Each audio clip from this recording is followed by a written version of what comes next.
Ireland's Classic Hits Radio. It's Trina Mara, and we're joined in studio by a guest, a real actual person in studio. Shane Casey, you're welcome. Hi Trina, thanks for having me. Do you know, I'm so excited to hear about your latest project, because you were telling me there that it's a bit inspired by the music we're playing here. Yeah, at that's Classic true. Hits Radio. We actually filmed some stuff in my car the other day, and I realised when I looked back at the tape that we had Classic Hits on the radio. See? So Good taste. That's a plug Good within taste. a plug. Yeah. Well, the whole show is kind of inspired by Classic Hits. We've got Tin Lizzy in it. We've got Roxy music and stuff like that. So I actually kind of based the play off bits of music that I was listening to. Yeah. So I'm just wondering, should I be getting some sort of a credit on this then? I think you should, show really. is on. Yeah, I might go back and find out when we actually filmed it for time, and I'll See if contact it was you later. Yeah. I'm always looking for a credit, Shane. Yeah, Always yeah. looking for. So what was that for? What was that? This is the man who talks the statues. This is the man who talks the statues, and it is like that Ronseal wood stain. It does exactly what it says on the tin. The man who talks the statues. There's no problem talking to statues. It's when statues start talking back. And I don't know if you've been around the country in the last few years, but we have an abundance of statues in this country. Ballinspittle. Do you remember 1985? We do. Oh, the moving statues. That's yeah, right. but I kept them out of it now, in fairness. We've had enough of that religious nonsense in plays over the years. So this has got an all-star cast of, are you ready? We've got Richard Harris. Ooh. We've got Terry Wogan. Ooh. We've got the sporting statues also in Limerick. We've got Phil Lynott.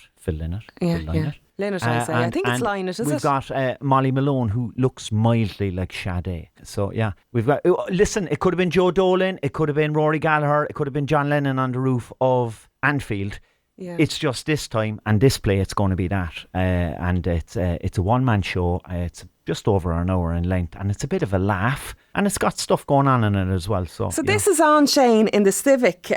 So this is part of Dublin Fringe Festival, so the 5th till the 11th of September. Yeah. I love the big writing here. It says, no interval. So oh yeah, straight through. If you're someone like me who needs the loo every 5 seconds, be warned. No. Yeah, like have 2 pints before you go in, but leave it at that. Yeah. You know what I mean? Yeah. Keep your concentration. I'll entertain you for an hour. You can go out then and have another one afterwards if you want. Because for you, it's distracting as well, isn't it? People to go to the loo. Yeah, it's all good. It happens. Over the years, everything has happened to me while I'm on stage. So I'm just looking forward to putting out something that I actually wrote.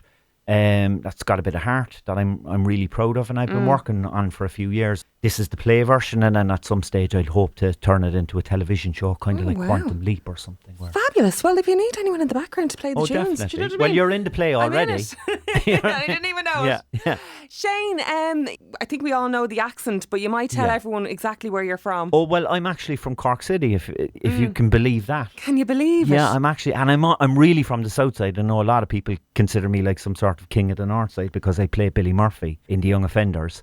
But I'm actually from the south side, so that's getting specific for you. South side Cork, man. And in Cork then, and all around the country, are you Billy Murphy? Oh, I am, yeah. For everyone. Yeah, but it's brilliant. It's really rewarding because I do workshops in schools, and a lot of the times if the teacher's clever, they'll book me and don't tell the kids that I'm coming in. So, oh, wow. So I was up the country recently in a school, and they got a real surprise when Billy Murphy rocks up the day after I was on television, and I do this workshop in their schools, and it's just been really, really rewarding over the last few years. And Billy's a bit of a character, and I think we all know Billy Murphy. I was just thinking, like, he has to be based on somebody you know. Oh, Is yeah, he? there's a few, all right. There's a few of yeah. them. I think originally what had happened was Peter Foot, who wrote the show, he'd gotten a couple of cans when he was about 15 or 16. We won't pass any judgment. From a Billy Murphy and somebody said, person? He got his cans, and then he bumped into somebody like Billy who said, yeah, how are you getting on? Give me your cans. Took his cans. And I think he went fairly unchallenged as well that day. Like, so that's how Billy Murphy originally came about. But I've put my little bit of spin on it over the years as well. Like, you know, what a character! What a character! No, I love him. I love genius, him. And the fact that like they had me doing the Frank and Walters, which was on the bus, was amazing. And the opportunity, like Electric Picnic, I had the opportunity to sing with the Franks a couple of years back at the Electric Picnic, and it was amazing. But like, really, The Young Offenders is the show that brought that song back. I don't know whether we were even playing it on the radio as much. And then The Young Offenders featured it. And would you believe my daughter did a star camp there in the summer camps, and all the kids are learning singing and dancing. And they did their routine to that as well. I've had a few of those. There was a really good choir did it in the Everyman, and I was like, that's amazing. But I was a little bit annoyed that they didn't call me in. Do you know what I mean? I get jealous every now and again when I see the lads up there. I'm like, they gave me the orange shirt and all when I was at Electric Picnic with them. But I lived with one of the lads at one stage, so it was like a full circle moment when you'll never guess what I'm singing in this season. And they were like, what? And it was brilliant. That's mad. Yeah, it was like the first time I saw the show was in the English Market, and we went upstairs and it was a charity event and they played the Bus episode. And I came down the stairs and my life was changed. And I don't mean like in a real rock star kind of way, but it was definitely different. God, I remember PJ talking about this thing that he was doing years ago and the young offenders, and we were like, oh yes, it sounds good, but... And he came in one day, we were going to do a photo shoot, and he came in with his head shaved. I was like, what in the name of God? Yeah. Because he was playing the headmaster who had a baldy kind of... Yeah, that's it, yeah. Yeah, he done the film. I said, we have a photo shoot today. Yeah. What are you doing? He done the film first, and I think he shaved his head for that as well. So it's been just a great experience with all the guys, and you know, obviously I saw PJ there now as well recently, and Alex called over to the house, and they're like, it really is a bit of a family now at this stage. Yeah. But I see the younger kids coming in, and they're starting to really enjoy it now, and I'm really happy that there's a bit of a back catalogue for them to catch up on. You know, they've got 4 seasons now. Are they coming up to you now and they saying, no, I'm Billy Murphy? Yeah, a lot of it is give me your phone with the bad word in there. Give me your, and tell your mum I was asking for her. And I'm happy to send people messages and all of that. You'd be amazed the messages I've sent to people over the years, and good circumstances and bad. And that's actually what's kind of rewarding, when you can send somebody a message and they might be going through a bit of stuff and they turn around and go, listen, thanks for that made them smile. So that's the reward. You think it's rap parties and award ceremonies and, you know, other dodgy things. It's not. It's doing a happy birthday video. Yeah, it is. Somebody. And you get it back. It's like, I won't share personals on it, but you get something back, and it's really rewarding that way. You feel that, you know, so